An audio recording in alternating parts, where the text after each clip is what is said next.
یہ ویڈیو سلطان سید مخدوم اشرف جہانگیر سمنانی رحمۃ اللہ علیہ کی بارگاہ کی اور 24 محرم الحرم کی ویڈیو آپ دیکھ پا رہے ہیں۔ ملنگوں کا ٹولہ بھی یہاں پہ حاضر ہے۔ اس کے بعد تقریر کا پروگرام چلے گا اور اس کے بعد دعاخوانی ہوگی۔ ہم آپ کو دعاخوانی کی ویڈیو دکھا چکے ہیں اور فی الحال ابھی آپ تقریر کے پروگرام سنیں اور ملنگوں کو کیا رول رہا ہے۔ مخدوم پاک جب آستان مخدوم اشرف یعنی کہ کوچہ شریف میں جب آئے تھے تو ان کے پورے بیانات آپ مولانا عتیق احمد سے سن سکیں گے۔ آپ سماعت فرمائیں مولانا عتیق احمد کے بیان اور پوری جانکاری لیں۔ حاجی عبدالرزاق نور العین ہوئے، یہ کے بعد دیگرے عرس کا آغاز فقرا ہی کرتے آئے اور اس کے بعد فقرا سے عرس کا آغاز شروع ہوتا ہے۔ اور آج کے وہ تمام فقرا جو قلندر کے صاحب سجادہ قلندر جن کا آستانہ سید مخدوم اشرف جہانگیر سمنانی رحمت اللہ تعالیٰ علیہ کی بارگاہ میں ملنگ گیٹ کے پاس موجود ہے، اس آستانے کے صاحب سجادہ عالم شاہ مخدوم پاک کے دیار میں حاضری دینے کے لیے گئے ہوئے ہیں۔ یہ قلندر یہ کیسے قلندر تھے؟ تقریباً 450 قلندروں کا ہجوم جب مخدوم پاک کے ساتھ درگاہ روح آباد کیمپس کے اندر آیا اور حج بیت اللہ کے لیے جب مخدوم پاک ان قلندروں کے ساتھ حج بیت اللہ کے لیے روانہ ہوئے، حج کے تمام ارکان سے جب فارغ ہوئے تو سرکار مخدوم پاک نے اپنی ظاہری زندگی میں ان قلندروں کو ایک ایک مشکیزہ دیا تھا اور فرمایا تھا کہ اس مشکیزے کے اندر آب زمزم بھرو، اور سبوں نے اس مشکیزے کے اندر آب زمزم بھرا تھا اور اس آب زمزم کا مشکیزہ قلندروں سے مخدوم پاک نے سر پہ رکھوایا تھا۔ ان قلندروں کا مقام، ان قلندروں کی شان یہ تھی کہ اگر وہ قلندر اپنے سر کی ٹوپی کسی کے سر پر رکھ دیتے تو فرش زمین پر رہ کر کے عرش اعظم کا معائنہ کرتا تھا۔ وہ قلندروں کی شان تھی اور وہ قلندر مخدوم پاک کے ساتھ جب حج بیت اللہ کے لیے روانہ ہوئے، حج کے ارکان سے فارغ ہوئے، مخدوم پاک نے سبوں کو ایک ایک مشکیزہ دیا اور فرمایا کہ اس مشکیزے کے اندر آب زمزم بھرو۔ سبوں نے آب زمزم بھرا اور آب زمزم کا وہ مشکیزہ مخدوم پاک نے ان قلندروں کے سر پر رکھوایا اور رکھوا کر کے جب کوچہ روح آباد کیمپس کے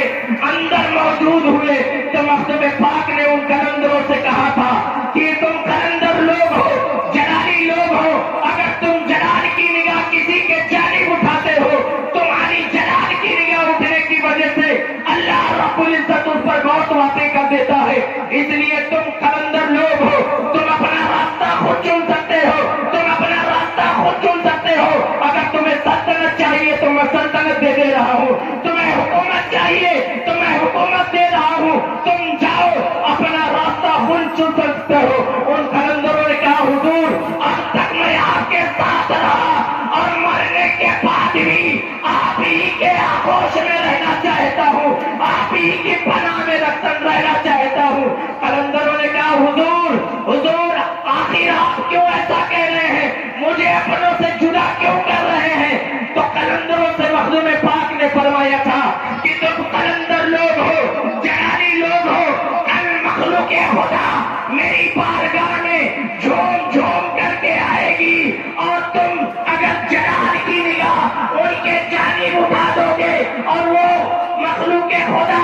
غلطی سے اگر تمہاری قبروں پر اپنا قدم رکھ دے گی، تم نگاہ اٹھاؤ گے وہ ہلاک ہو جائیں گے۔ تو ان قلندروں نے اس وقت مخدوم پاک سے عہد کیا تھا کہ حضور میں آپ سے وعدہ کر رہا ہوں کہ اگر آپ کی بارگاہ میں روح آباد کیمپس کے اندر آپ کا مہمان کوئی بن کر کے آ گیا تو میں یہ نہیں دیکھوں گا کہ وہ گنہگار ہے، میں یہ نہیں دیکھوں گا کہ وہ زیادار ہے، میں یہ نہیں دیکھوں گا کہ وہ بدکار ہے۔ سرکار اگر آپ کی بارگاہ میں کوئی آپ کا مہمان بن کر کے آ گیا تو غلطی سے بہت دور کی بات، انجانے میں تو بہت دور کی بات، اگر آپ کا کوئی مہمان میری تربت پر جان بوجھ کر کے اپنا قدم رکھ دے گا تو میں اپنے آپ کو خوش نصیب سمجھوں گا۔ یہ قلندروں کی شان تھی، وہی قلندروں کی